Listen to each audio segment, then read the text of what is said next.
John, terima kasih. Thank you, John, for Wow. coming. Yeah. What a delight to be here. Always. Yeah, it's good to have a friend like John datang Right. to our podcast ya. Yeah, it's amazing. It's Yeah. amazing. Yeah. Teman-teman, ini podcast Tahu Isi ya. Saya diminta untuk openingnya mesti kasih tahu Tahu Isi itu apa. Tahu Isi itu this is stuffed tofu. Yeah. Yeah, for John Tahu Isi is stuffed tofu, John. Like fried. But stuff. actually what Tahu Isi is itu kalau belum tahu dikasih tahu, kalau udah Sudah tahu tahu, diisi. diisi. So if you don't know yet, we'll tell you. If you already know, we'll stuff you with even more content. Exactly. Quality content. Fantastic. I love the tagline. Yeah. Great. And today's content definitely will be very stuffed with wisdom Yeah. I hope so. from John. With you here, Yeah. that would be Yeah. the case. It depends on what questions you ask me. I might direct it back to you. That's true. So, if I may just give a little bit of introduction about John. Yeah, Dr. John Ng, yeah, is a very thought leader for leaders.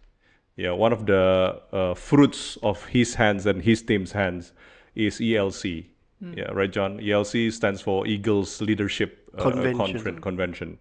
And I've been to your ELC event, the convention. It's definitely a game changer for Thank you. leaders. Yeah, and I already told you today during our lunch, the brand of ELC is very strong, especially among leaders in Asia Pacific. Yeah. So what John does is basically give the right perspective on leadership, the right perspective on dealing with people. Yep. And John has a PhD, if I'm not mistaken, in conflict resolution. Right? Sort of interpersonal communication, but a Interpersonal communication. subspecialty is conflict management. Yeah. Wow. Right. Yeah. Hence today we'll talk about leadership. Yeah. Yeah. So I and Jessica here Yes. will try to ask you tough questions as much as we can. But obviously, given your experience, that might not be tough enough. Yeah. So please I'll come throw back. it back to you Oh no. So we gotta be ready then. because you are more into the Indonesian context. What I say may be completely out of line, So I have to Right. try to contextualize that, and you must push me to say that Indonesia we don't do this and don't do that. So what do we do? Got it. Right. We'll try to localize it in, Yeah, in the yes. context of our local culture. So let me begin before our listeners stop listening to what we're saying right now. So let me start with our first very common question, John. Probably Jessica will have different follow-up questions afterwards. Yeah. John, you've dealt with a lot of leaders across organizations. Yes. It could be a church organization, could be an enterprise, a huge corporation, even a small medium enterprise perhaps. But I guess one thing for sure is all organizations have leaders, Yes. right? And leadership skill is not picking which organization needs leader or not. Correct. Right? Now, based on all those experiences, John, what do you see in terms of pattern that becomes the most underestimated leadership skill? Oh, Right? thank And you why for- do you think? Thank you for the It's overlooked. question. Yeah, you're right. I've been studying leadership for the last 30 years. Hmm. I've interviewed many leaders. I've worked with a lot of corporations, large, medium-sized SME entrepreneurs, Hmm. different industries. As I look at leadership today, everybody talks about engagement. Right. We want our employees to be more engaged Right. in True, their that's work, true. to be Yeah. more productive, more motivated, more innovative. But the challenge is we are still using a very traditional approach to motivate people. You want the better results or best result, but we are not putting the best effort. Let me explain. If I was summarize as simply what is the most underestimated skills that people need is that a lot of leaders are functionally effective but emotionally disengaged with their staff. Oh, that's good. Okay. Right. We want them to be productive. We want them to serve customer well. We want them to sell better. We want them to do their work better. Right. But that's very functional. We are not emotionally engaged with them. I give you an example. I just came back from Kalimantan. One of the things, I was working with this coconut production company that is in Kalimantan, and the leader said, we're going to try something different. We're going to visit the house of the employees. Oh, nice. We went to the home, talked to the wife, the children, just sat down and listened to them, finding out what struggles they have, challenges. At the end of the whole session, one of the Malaysian leaders was there, said, wow, I never knew these employees are human beings. Wow. Oh, okay. We have treated them as productive units. A cog in the machine. Yeah, Yes. like machines. All we are interested is how many coconuts you produce, how well you shave the coconut, what chemical, what pH level, etc., etc. Right. But for the first time I sit down and talk to my employer, I realize, like one of them has a 2-month-old baby struggling. Yeah. Another one, his mother just passed away. She had no opportunity to go back to Sumatra because she's in Kalimantan, and she was tearing. As I sat there to listen to these stories, I said, how many employers, managers, supervisors really know their people? Do they really know what they are struggling, their families? Are you emotionally engaged? So if you don't put in this kind of effort to know, to understand, to care, to relate, of course, you don't get the kind of results that you want. You're using the traditional method. What do? Town hall meeting, Oh, that's what you mean by traditional method. KPI, Yeah, KPIs. KPI, what you must do, you must build. Yeah. Like So that's one performance example, review. and correct. stuff, Yeah. Yeah. So, for example, I train people in customer service. We always tell people, go talk to your customer in a restaurant like you did, F&B. Yeah. Hey, go and ask them, upsell. Can't you go and increase their sale, this? Right. But I said, do you know most customer service providers or the waiters and waitresses you have, they don't even know how to observe. Very simply, they go to a restaurant. Do you observe, for example, your cup is empty, my steak is stagnant here, there's water over here. Do you observe? No, because they're not trained. Yeah. In a family, they're not. Do you train to observe what's happening in your home? Are you trained to observe what's in school? You're not trained to observe. You don't train to observe. There are dirt. There are things that are not placed. So one of the things that we do is, first of all, don't just keep pushing them to sell. Say, okay, let's start from the basic. Right. Let's start from observation. So what we do in customer service training, we divide them into teams. One team go to the toilet, and I say, you go and observe what's 3 things that were right, 3 things that are wrong. Another team go to the reception counter, find out 3 things that are right, 3 things that are wrong. Just observe, just say. You don't even have to ask, just go and see. You go to the attainment arrangement and ask 3 things. And We make them do it every day for 2 weeks. right. Until they train to observe. But very often we tell them what to do, but we don't get them to do it and understand. Why? Because we are all more interested in what they can produce than who they are as people. So the first thing I will say is, if you really want to be emotionally engaged, you must know your people, you know who they are, the challenges they have, engage with them and understand them and find out what makes them tick. Right. I can't agree more. Yeah. Like in the restaurant business, this is like everything. Like for the waiters. It's a classic problem. Yeah, because it's like what you said earlier. Like when customers is like fidgeting or like when they feel like uncomfortable, it can be seen, But like they don't actually. Observe. Yeah.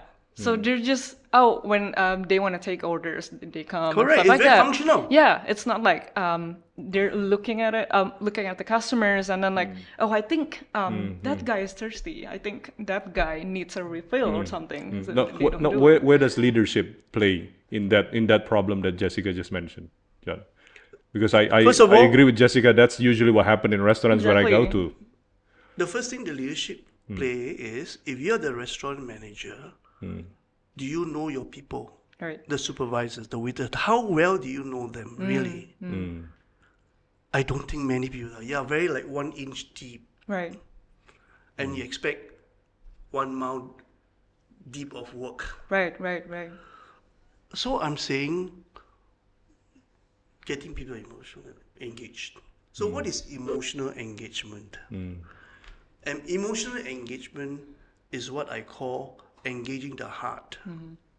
Understanding the passion, the knowledge, the skills of this individual. Just getting to know them. What is your heart?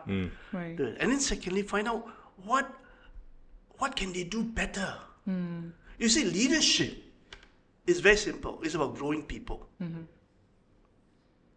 Growing people, not growing productivity. It's grow people, then productivity is the consequence, not the purpose. That's a very good point right Yeah, there. I'm writing down that quote and tweeting it I know, right right? now. Yeah. So yeah, so if you were to ask me as I analyze, you can go to the top 5-star restaurant waiters. Do you think they really care for the customer? Do you know they're very busy cleaning up table, but they are not interacting with the customers. They don't really care for the customers. Yeah. And first of all, they are not even observing, like you said. So the first thing is to train them to observe. Then we train them on the place, right? Then later, next 2 weeks, you train them to observe your people, your fellow staff, your Yeah. employees. Yeah. They come in with drooping eyes. Right. They come very tired. Do you talk to them? So observing. The next step is asking question. Right. Right. So I observe. Don't what to do. The next 2 weeks, ask, hey, how are you feeling, Jessica? Hey, Right. what's going on? I notice you're a little bit tired today. And what's happening? You know, emotional engagement, that's what I'm trying to say. But do we care what other employees? Because all your employees are interested in what have you upsell today? How many, they bought the soup buntut. How about satay? You never. But they don't even observe. They don't even know how to ask. Right. Right. So our model of work has to change. Right. Our perspective has to change. So if you were to ask me what's the number one most underutilized or is because, first of all, we are not emotionally engaged. Number one. That's the number one. I look at all my... And you look at Gallup studies, what are they doing? Engagement studies. So what's engagement study? Engagement is about emotional engagement. Do you care for people? Do you have a friend? Even the Great Place to Work. The Great Place to Work study on research, they put the top 100 great places to work in Fortune magazine. But what do they measure? You know what Great Place to Work measure? There's only one word, trust. But what is trust? Trust is emotional engagement. Right.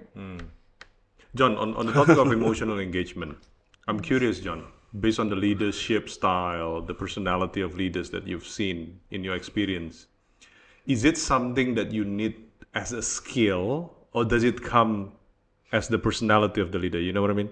So some people, say for instance, some people are just like, okay, I'm very empathetic, I'm very sentimental, hence it's quote unquote relatively easier for me to just be, emotionally engaged. What do you think? That's a very good question, Damon. I've done a lot of studies on this. The issue is not personality or background, it's culture. Right. It's culture. What kind of culture have you created in the organization? If it's only driven by results, result KPI, then you'll get the kind of culture that you want. So to answer directly your question, different personalities have different ways to engage. Good one. Yeah.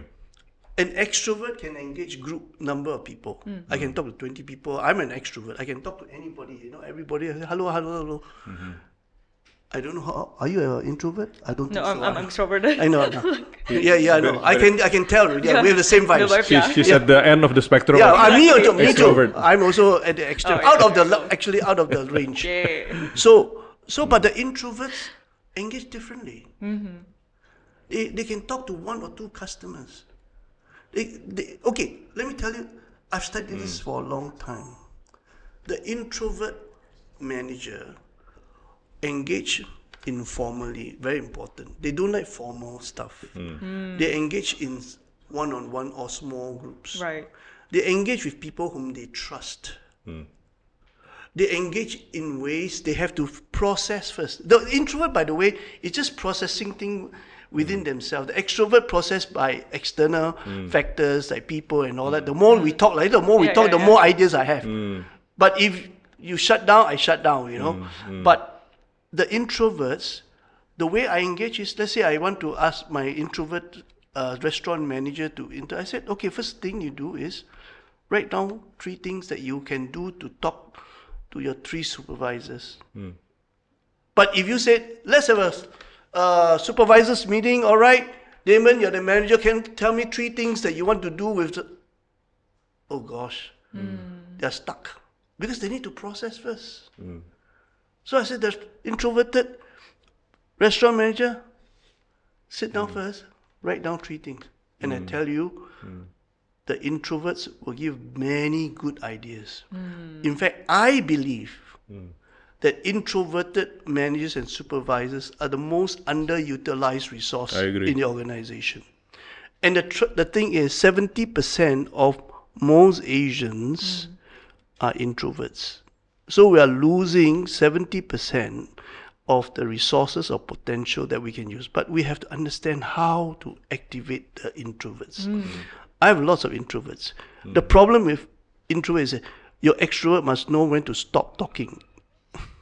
Yeah, that's hard. And that's hard, I know. That's a skill in itself. Yeah. So you know why? I have my fellow extrovert to stop me from talking.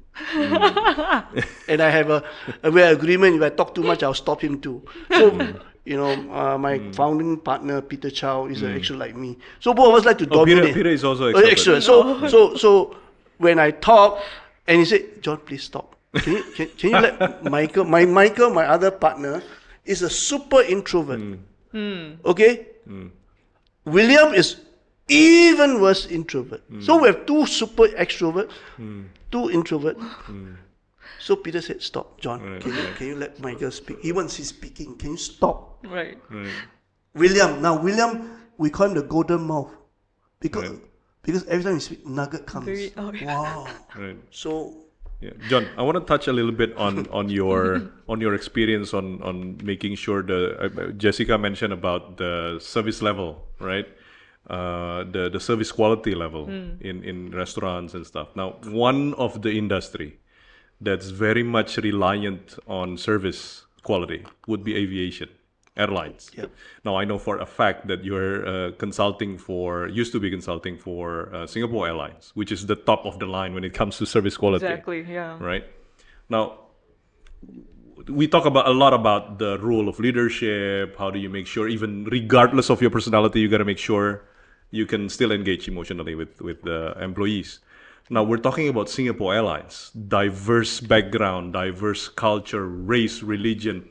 And it's not a small, a restaurant is one thing, a whole airline is a totally different ballgame, right? Yeah. Now, how do you train them? Because we can see that the consistency in terms of their service quality level is unsurpassed, right? And I'm sure you have a wisdom or two that managed to make sure that brand is still intact in that area. Oh, I had the great honor of conducting service training for the in-flight managers, about 550 of them, probably about 20 years ago. Can you imagine? I'm not service minded. I'm not service trained, okay? But I was asked to train 550 of the in-flight managers. The in-flight managers are the top of the top in service. They go through from stewardess, leading stewardess, chief steward.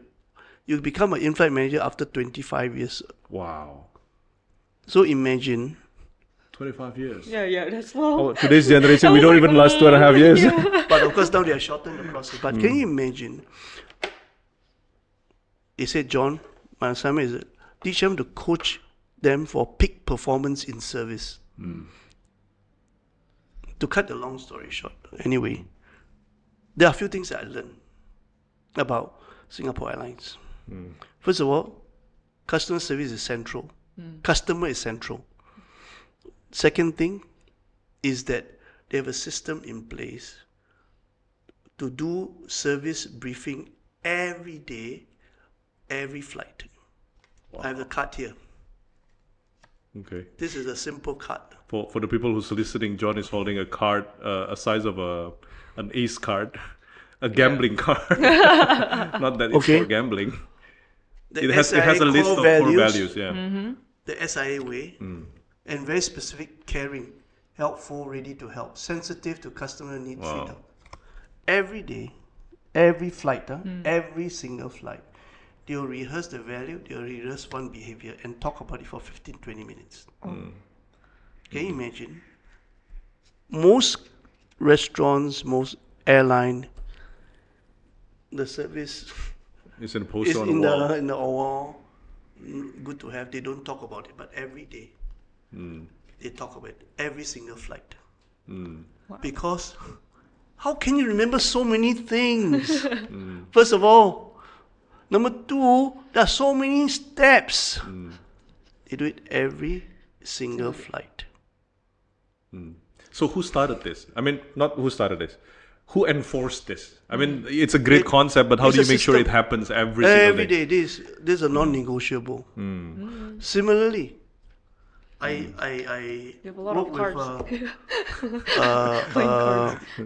I want to show because this is amazing, right? The Ritz-Carlton. Yeah. They're also top. Yes. I help the owners of Ritz-Carlton in their strategy. Ritz-Carlton also have the 21 service values. Okay? Wow.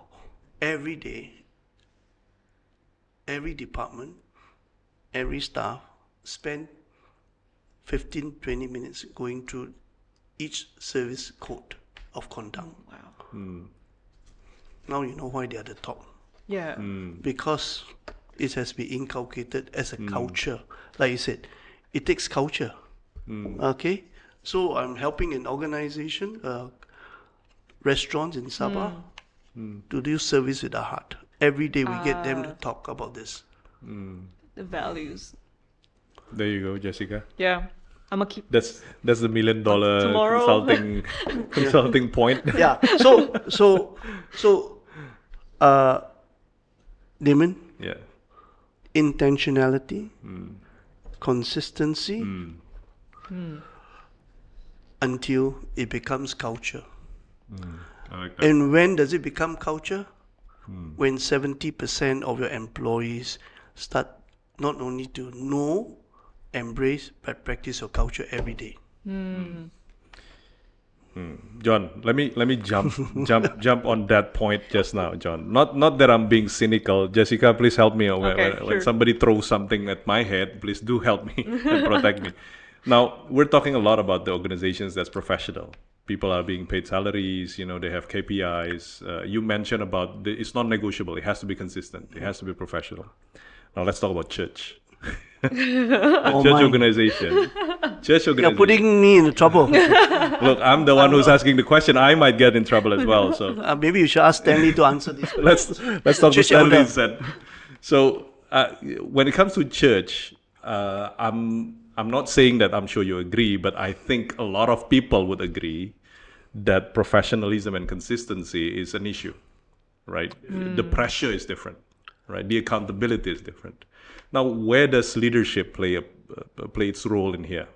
Especially in a congregation where there's quote unquote conflicting generational gaps. right? Where, you know what, the elderly thinks, in the older generation thinks this is the right way to lead.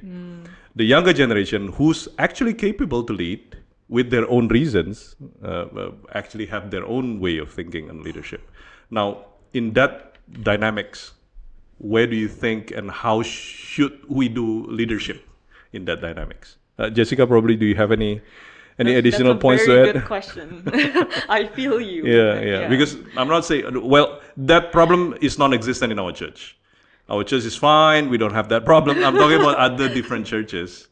So if that church have that problem, what do you think we should do? That's a tough question. I'm not a church expert, but based on my observation, interaction with pastors, I think the first thing is that we must look at pastors and they need to become leaders. Maybe pastors' role have shifted or have been redefined because in the past we think of pastors as teachers, Bible expositors, running programs. But today, pastors have to lead. Now, having said that, this is where one of the challenges is the lay synod, you call it, or the core team, right? The lay leaders have to lead with the pastors. With the pastors. With the pastors. Not against the pastors, which brings the big point. Is there alignment of vision and values between the board and the leaders? That's a good That's one. the first one. Alignment of vision and values. That we are all leading together and we all complement one another. People like Stanley, who's in the marketplace, like yourself in the marketplace, you are leaders. Can we align with the pastors? How should we lead the church? Where do you want the church to be? The more important question is not just where you want the church to be, how do you want to grow your people? Grow them in what areas? We must have a more integrative approach to growth. It's not just growing scriptural knowledge, which is important, but I think we should grow into applied scripture knowledge. Apply the scripture into life. You teach them Sunday school material, can they apply it to their life? Children obey their parents. What does it mean? Etc. Parents or husband and wife, how do they apply? Integrate the word.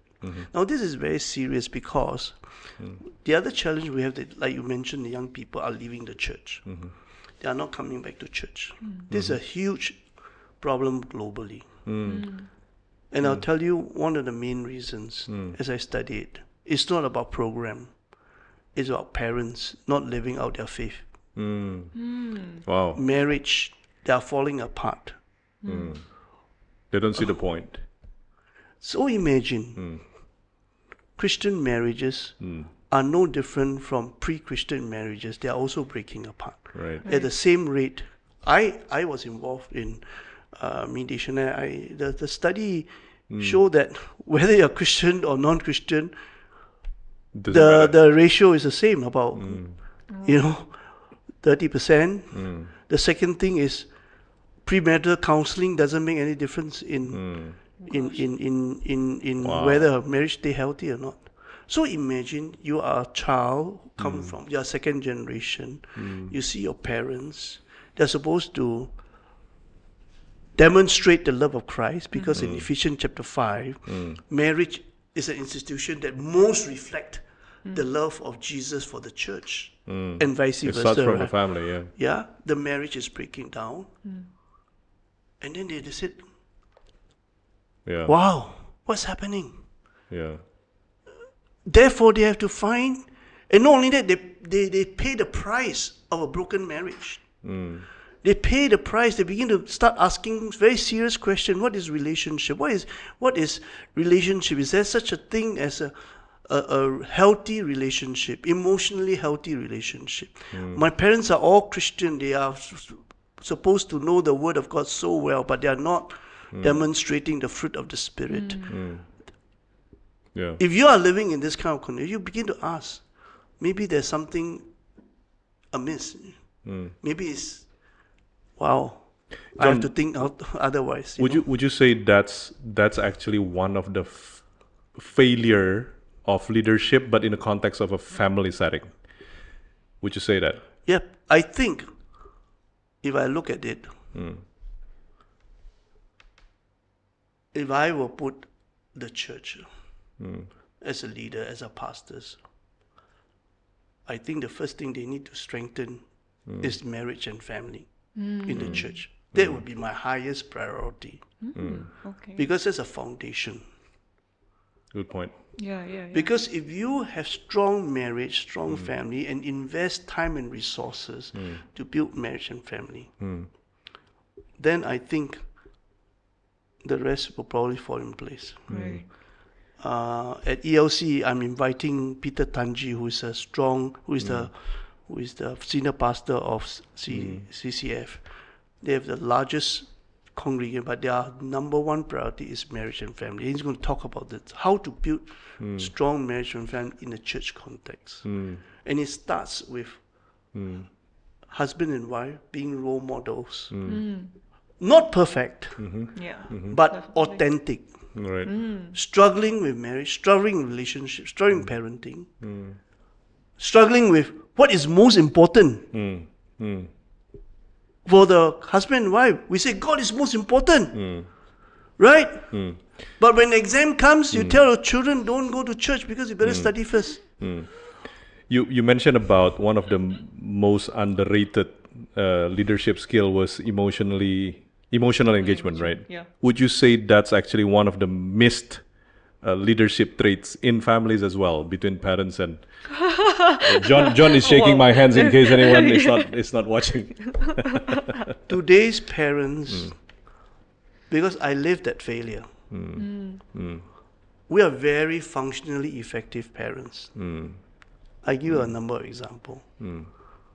What do I want my children to be?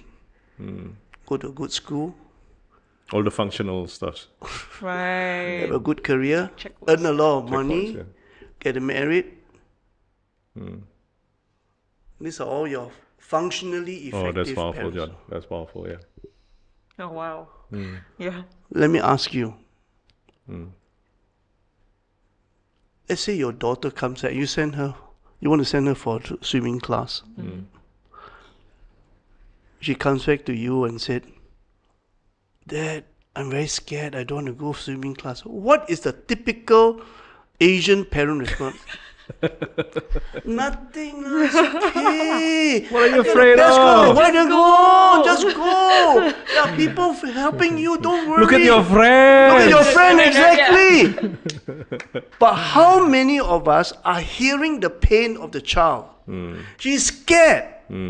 The first thing I should do is, Jessica, you don't go, wow. You must be very scared, right? Jessica, tell me, what are your fears? How are you feeling? Yeah, Mom, I'm really, really scared. I'm scared of drowning. What do we say? I won't drown, don't drown.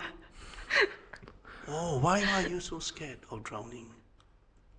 Maybe when she was younger, she almost drowned. Right. She fell and slipped on the bathtub. Or I scared because my friend pushed me if I'm swimming. You see, we are not emotionally engaged. I'm guilty of this, by the way. I'm not saying, as I look back at my own parenting, Yeah. that's what I did. Yeah. Likewise. Swimming or gymnastics, easy. I get the best coach for you. Don't play piano, don't worry, just play, it's okay. Yeah. With But good I- intention. Yes, With good with intention. good Yeah. intention. Yeah. With good intention. Yeah. We But are that's very just wrong. functionally effective. Yeah. We are not emotionally engaged. Right. So if you are I may be too simplistic. I don't know. Maybe it only applied to Singapore parents and Singapore. No way. I think here is Yeah. also the We're same, Indonesians. right? Yeah. So, yeah, if you ask me, I think that's the problem. And it's also true in marriage. You ask, why are marriages failing today? Husband and wife are very functional. The wife's supposed to do this, clean the house, take care of it. It's about the roles and responsibilities. Husband, provide money, give them school allowance.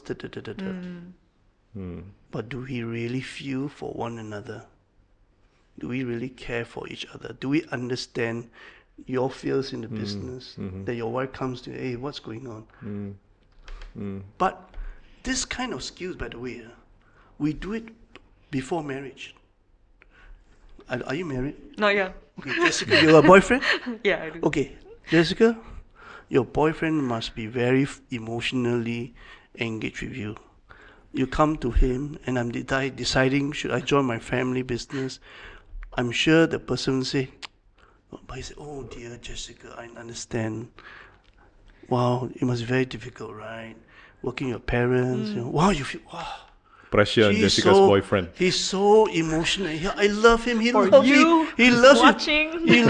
He loves You. He cares for you. He said, wow, this is the kind of man that I've always been looking for. I will marry him.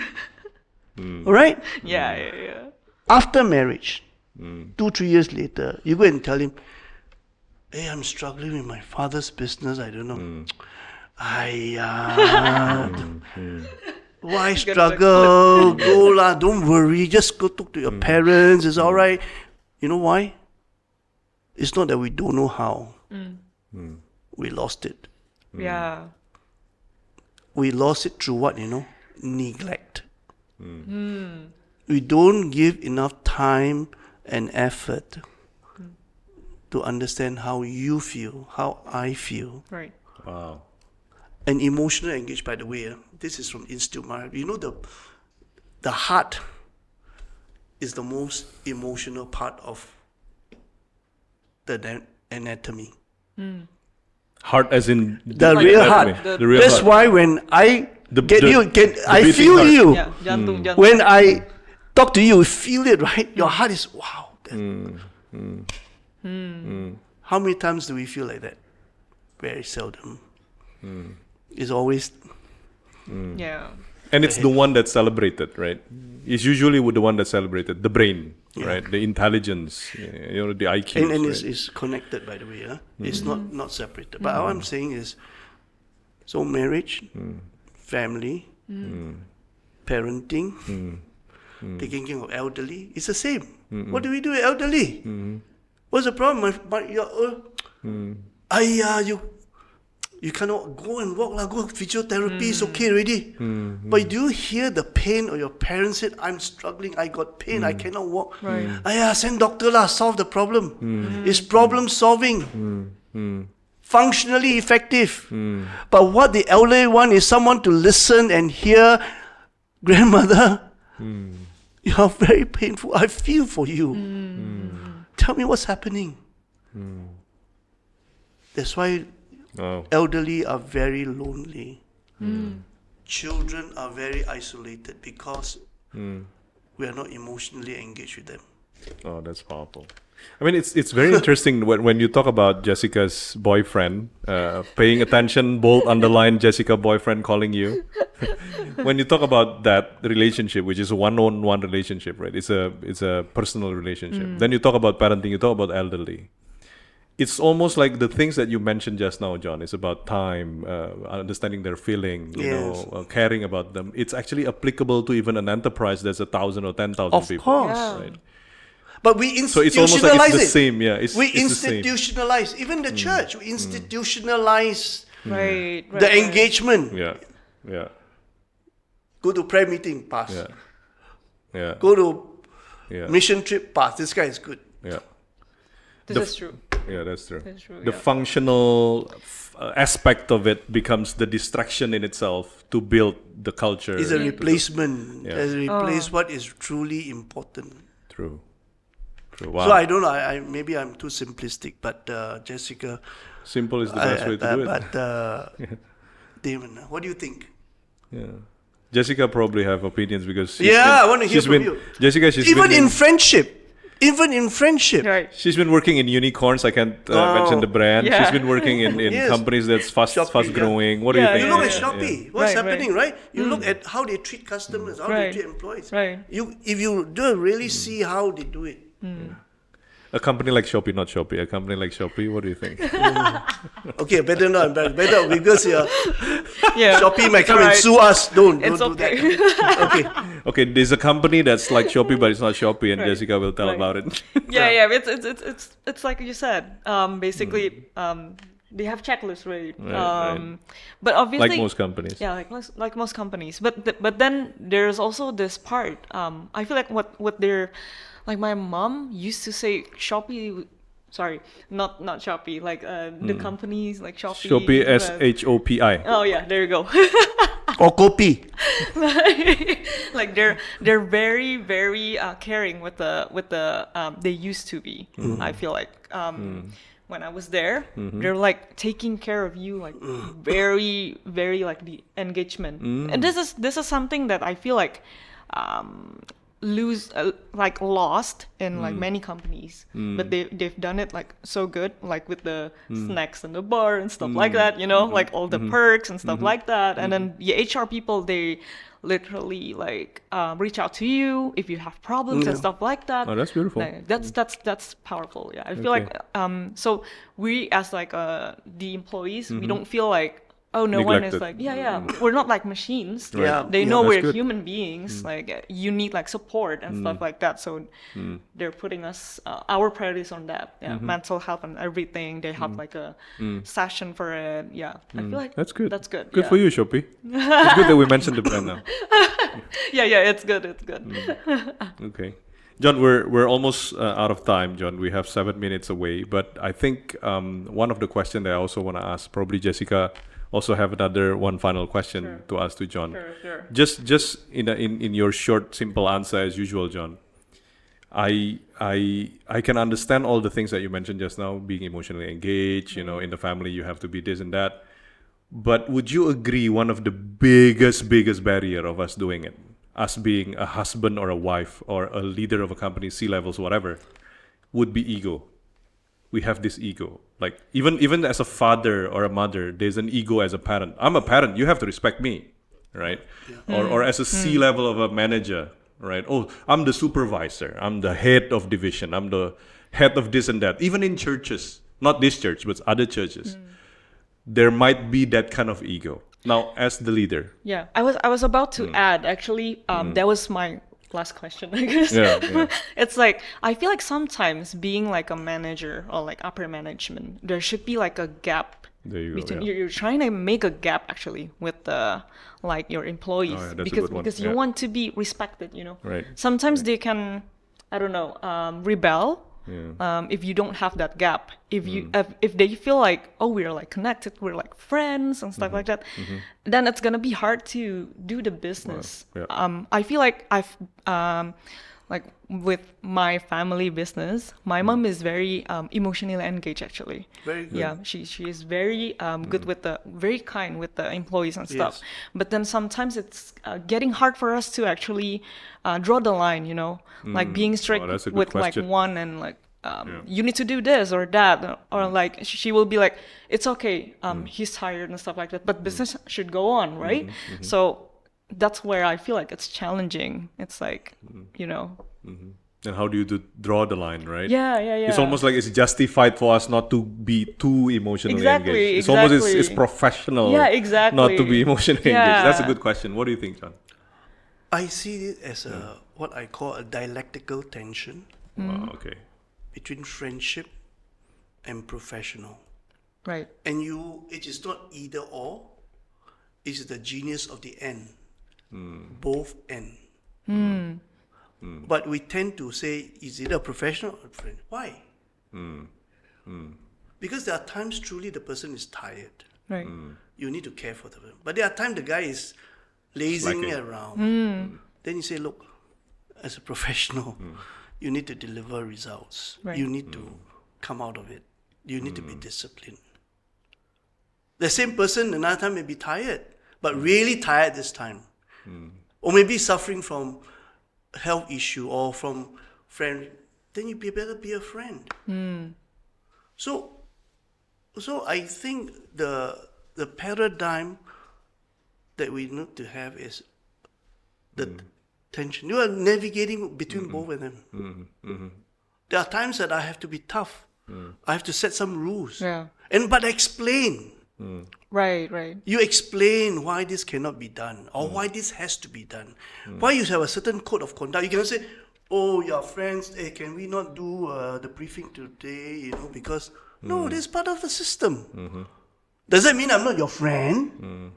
No. But if I go through a code of conduct and then later on I see you are struggling, you doesn't look well, you maybe suspect that you may have a family issue, I go to you and say, hey, I notice you're not paying attention during class, Is there something that is amiss? Right. So don't see it as either or. Got it. Both ends. Right. And you need judgment, you need wisdom and experience to know when to do what and how to do it.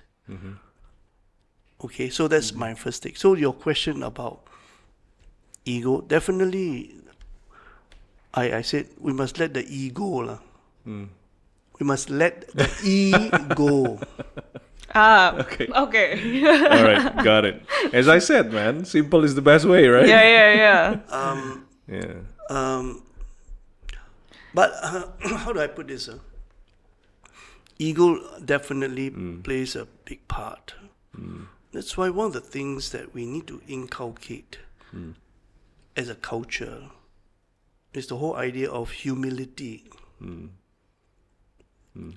That your E cannot be so big. You must be humble, that you need people. You must know your strengths and weaknesses. You must know where you can do, what you can do, what you cannot do. Right. And then find people to help you to do. And when you help people, not to be your slave, but to grow them. I always emphasize grow them. Grow them in all areas of life. Right. Physically, make sure they are healthy. Mentally, let's make sure that they grow in their competencies. Emotionally, make them emotionally resilient. Spiritually, giving them meaning and purpose in what they do. So we have to think of growth not as one dimension. But unfortunately, in corporate world, we think of growing what? Your competence, how to teach you to serve customer better. Yeah. I grow you to be a greater designer, more strategic thinker. But do we think of growth? Do you care for the physical well-being of your people? Do you care for the emotional health, the stresses that they go through? Right. But we are too one-dimensional in leadership. Growing people must be multi-dimensional. Right. That's a good one, Yeah. John. John, we're literally out of time, and the people behind us are staring at us uncomfortably right now. So I think to close this, I'd like to also probably tell the listeners that John is conducting a ELC, a leadership conference convention, right? Which is at the Hilton Orchard, Singapore, Orchard, July Singapore. 20th to 22nd. July 20th. Right? Check our website. Yeah, it's elc2023.com, right, John? elc2023.com. .com. With 85 speakers, 54 sessions, 20 master classes, Wow. 20 learning journeys, where you go to the different sites, Right. and 10 roundtable discussion on critical conversations, Right. covering a variety of topics. Wow. FMB, Right. covering mental health, covering sustainability, covering finance, covering leadership itself, why organization fail, why organization fail. So many things. Yeah, please check it out. Yeah. ELC 2022. I myself have been to ELC, so the reason why I promote it is because I think ELC is a one of a kind leadership conference, and kudos to you, sir, for making It's that amazing. successful. Yeah. Yeah, and I think Jessica is one of the young leaders now. She and her Gotta brother go. will try to go. Yeah, gotta go let's see. there.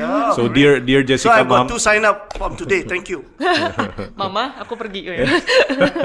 as a final message for anyone who has questions or suggestion on topics for Tahu Isi, Ya. you can email to kemana, Ibu Jessica? Di podcast.gkayapik@gmail.com. There you go. And we can follow their Spotify, namanya Tahu Isi disambung, atau you can subscribe ke YouTube-nya di mana, Ibu Jessica? GKayapik. GKayapik. All right, John, it's been a pleasure. Thank Very you. insightful. Thank you so much. Thank you so much, John. I've Good luck learned with your a ELC. lot. All right, thank you. Thank you. Bye. you.